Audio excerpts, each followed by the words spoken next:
pour vous la spécificité de l'intellectuel dans son action et qu'est-ce qui fait qu'un homme est ou devient un intellectuel? J'ai évolué sur cette question, comme sur beaucoup d'autres, mais je pense qu'il y a un intellectuel classique dont j'ai fait partie et dont je fais hélas encore partie, en partie. Et puis un intellectuel différent qui est apparu au mois de mai 68.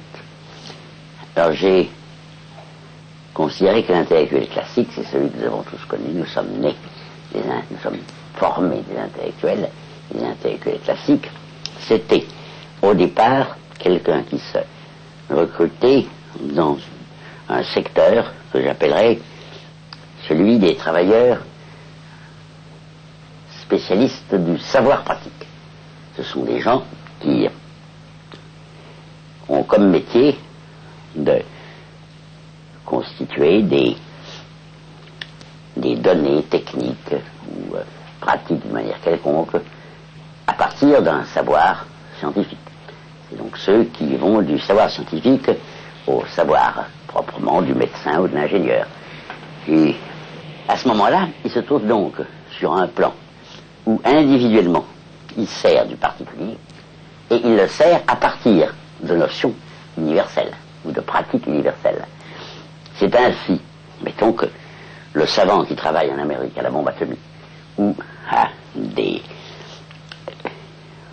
armes nouvelles qu'on exécute, qu'on exerce au Vietnam, qu'on essaye au Vietnam, est particulier dans la mesure où il fait ses armes, puisqu'il les fait pour le Vietnam, il n'est la plus générale pour l'impérialisme américain.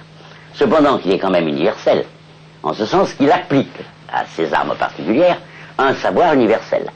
Il est universellement vrai que si vous mettez telle arme dans telle position, il en résultera tel danger.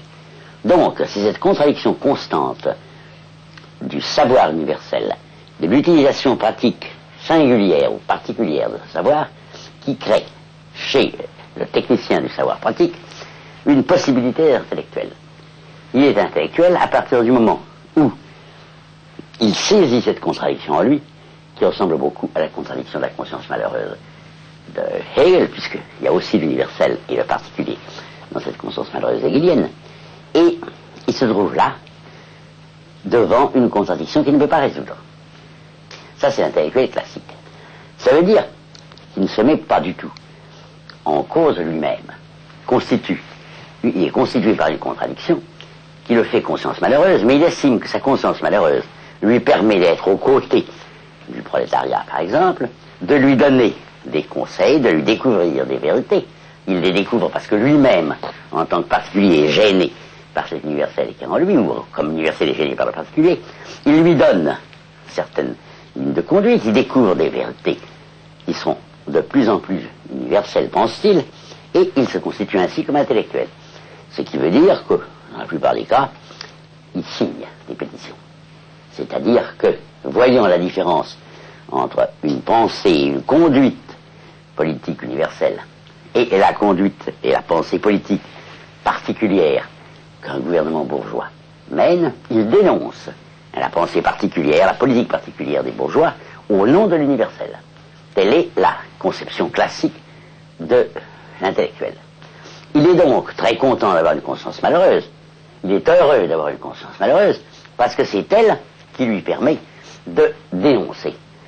Et l'intellectuel se trouve donc, l'intellectuel classique, un grand dénonciateur. Bon, alors ça c'était l'intellectuel tel que je le voyais avant mai. À partir du mois de mai est arrivé quelque chose de très particulier. Le mouvement étudiant qui a commencé les événements de mai est descendu dans la rue et a contesté un certain nombre de choses.